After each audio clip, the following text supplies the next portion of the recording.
Hello friends, नमस्कार दोस्तों।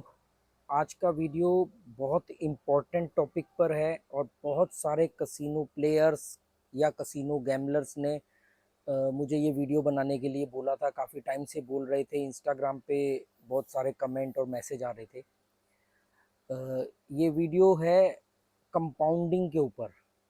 और जैसा कि आप लोगों में से जो काफ़ी टाइम से मेरे साथ जुड़े हुए हैं, मेरे चैनल के साथ जुड़े हुए हैं, वो लोग ये जानते हैं कि मैं कंपाउंडिंग के खिलाफ हूँ।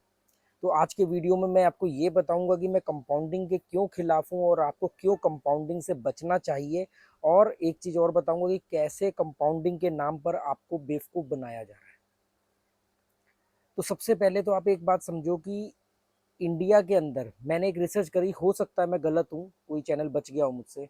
मैंने आज से पौने 2 साल पहले जब पहली बार वीडियो, लगभग लगभग पौने 2 साल हो चुके हैं जब मैंने पहली बार कसिनो के ऊपर वीडियो बनाना शुरू किया, तो जिस तरीके से मैं कसिनो या गैम्बलिंग के ऊपर बात करता था उस तरीके का कोई भी चैनल नहीं था। मैं साइकोलॉजी ऑफ कसिनो की बात करता था, साइकोलॉजी ऑफ गैम्बलिंग की बात करता था। मेरी प्लेलिस्ट है ट्रैवल एंड नॉलेज, जो मेरा मेन चैनल है, उसके ऊपर 134 वीडियो की प्लेलिस्ट है, जिसमें आप जाके देखोगे कि मैंने जो वीडियो शुरू किए थे वो लगभग लगभग पौने 2 से 2 साल पहले शुरू किए थे। उस समय इस तरह का कोई चैनल नहीं था। चैनल बहुत सारे थे कसिनो के ऊपर, कसिनो के ऊपर, गैम्बलिंग के ऊपर, ऑनलाइन बैटिंग के ऊपर, गेम्स के ऊपर, बहुत सारे चैनल थे। पर उनमें से कोई भी चैनल ये बात नहीं कर रहा था, कोई भी व्यक्ति ये बात नहीं कर रहा था कि ये एक माइंड गेम है और माइंड गेम को समझने के लिए साइकोलॉजी समझनी पड़ेगी, उस गेम की अपनी साइकोलॉजी और उस गेम की साइकोलॉजी समझनी पड़ेगी। जैसे जैसे आप उनके दोनों की साइकोलॉजी के बीच में तालमेल कम बनाओगे, ज़्यादा गैप कम करोगे, आपकी विनिंग परसेंटेज बढ़ेगी। मतलब everything is mind game. So we are depend on psychology of casino.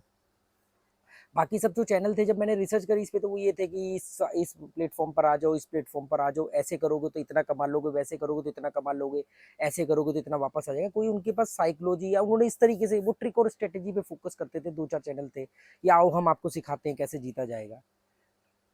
तो इस तरह से गैमलिंग को देखने का जो नजरिया था वो मेरा पहला चैनल था, जिसपे लोगों ने बहुत बहुत दिलचस्पी दिखाई और बहुत गंभीरता के साथ जुड़े। लाखों व्यूज आए कई वीडियोस पे, आज भी 1.5 साल से वो सर्च पे चल रहे हैं वीडियोस।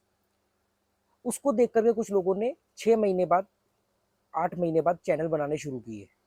वो इस तरह की बातें करने लगे। या कुछ लोगों ने तो बिल्कुल same to same as it is concept को पिक किया, कंटेंट सेम पिक किया, बस अपने नाम से बोल दिया। मुझे उससे में प्रॉब्लम नहीं है। प्रॉब्लम क्या हुई कि वो कंटेंट उनका नहीं था। मेरे पास तो रिसर्च थी, मैं 5 साल से कसिनो से जुड़ा हुआ था।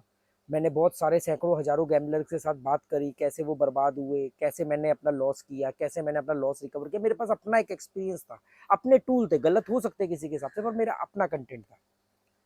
अब हुआ ये कि उन लोगों ने फिर धीरे धीरे इंटरनेट पे ऑनलाइन कंपनियां बहुत आने लगी, बहुत ज़्यादा आने लगी। छोटे छोटे ऐप बन गए, 4 लोगों ने मिलकर कोई ऐप बना लिया गैमलिंग का, किसी ने कुछ बना लिया, और खूब पैसा छापने लगे। इन लोगों ने और गैमलर्स को फंसाने के लिए एक एफिलेट प्रोग्राम शुरू किया कि आप लोगों में से कोई भी आएगा, इस पे अपना रजिस्ट्रेशन करो और अपने जैसे और लोगों को लेके आओगे। वो जैसे जैसे यहाँ पे डिपॉजिट करेंगे तो हम आपको उसका कुछ परसेंटेज कमीशन देंगे। फिर उन्होंने बोला डिपॉजिट पे नहीं, हारने पर हम ज़्यादा पे देंगे। ऐसे करके एक सिस्टम चला। तो अब क्या होता है, कोई भी आदमी आता है, एक चैनल बनाता है, उसके थोड़े उसे सब्सक्राइबर हो जाते हैं, वो कहता है जी इस चैनल पर चले जाओ, ये मेरा प्रोमो कोड है, ठीक है। सेम ऑफर मेरे पास भी आई जनवरी 2022 में, पहली प्रमोशन की मेल आई स्पॉन्सरशिप की, और मैंने तब से 6-7 महीने तक कोई प्रमोशन नहीं किया, क्योंकि मुझे उन पर ट्रस्ट नहीं था। क्योंकि मेरा ये पैशन है, मेरा ये पैसा कमाने का सोर्स नहीं है। पैसा आ रहा है ये एक सच है, पर पैसे के लिए मैं इस पर नहीं आया। क्योंकि जिस तरीके से मैं बोलता हूँ, जो मेरी भाषा शैली है, वो पैसा कमाने वाली शैली नहीं है। ना मैं कभी किसी को लाइक करने को बोलता हूँ, ना सब्सक्राइब करने को बोलता हूँ, ना शेयर करने को बोलता हूँ। उल्टा इतना रूड तरीके से बात करता हूँ, तो ऐसे चैनल ग्रो नहीं करते, इसलिए मेरे चैनल शायद ज़्यादा ग्रो भी नहीं किए। पर कुछ लोगों ने मेरी ईमानदारी और सच्चाई को पहचाना। मैंने उनको बोला कि मेरे पास भी प्रोमो कोड है, मेरे पास भी बहुत सारी कंपनियां जनवरी से आ रही थी, मैंने उसमें से सिर्फ एक ही कंपनी को चुना, क्योंकि उस कंपनी पर मुझे लगा कि वो कंपनी जो है तो वो भी जुए का अड्डा, वहां पे भी आप बर्बाद होगे, हारोगे, ये एक सच है। पर ये एक बेनिफिट है उसमें कि आपको वो ब्लॉक नहीं करेंगे आपके बड़े अमाउंट जीतने पर, जिसको उन्होंने मुझे साबित भी किया, मुझे भी लगा। फिर मैंने उसको प्रमोशन 7-8 महीने से कर रहा हूँ, अभी तक कोई मेरे पास ऐसा बैड एक्सपीरियंस नहीं है।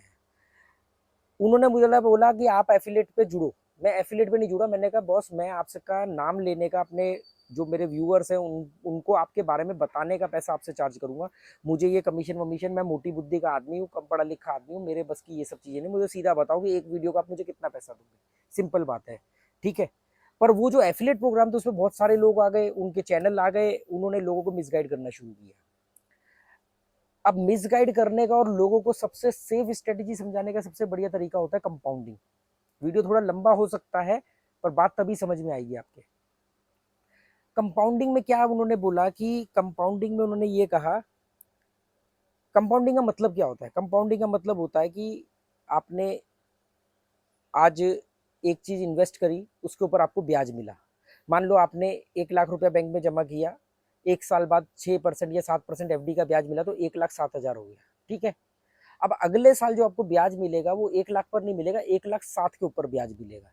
मान लेते हैं वो ब्याज 10,000 हो गया, तो अब टोटल आपका कितना हो गया? आपका 1 लाख, मान लो वो 1 लाख रुपए का जो था उसका 7,000 ब्याज था, अगले साल का 10,000 ब्याज हो गया, क्योंकि 1,07,000 का ब्याज मिला। तो वो जो 10,000 भी जुड़ गया तो अब कितना हो गया? 1,17,000।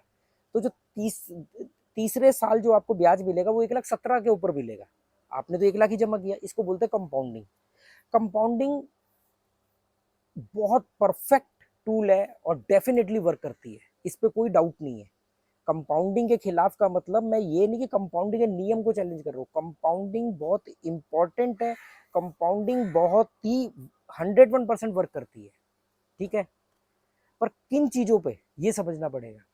आप बिजनेस कर रहे हो, आपने किसी कंपनी की डिस्ट्रीब्यूटरशिप ली है, आप अपने बिजनेस को ग्रो कर रहे हो, आपने इस महीने में 10 क्लाइंट बनाए, आपके 10 क्लाइंट बन गए, अगले महीने में आपके 11 क्लाइंट बने, 10 आपने बनाए, और जो पिछले 10 बने थे उनमें से किसी ने रेफरेंस कर दिया और उसकी वजह से क्लाइंट बन गया। एक मिनट रुकना।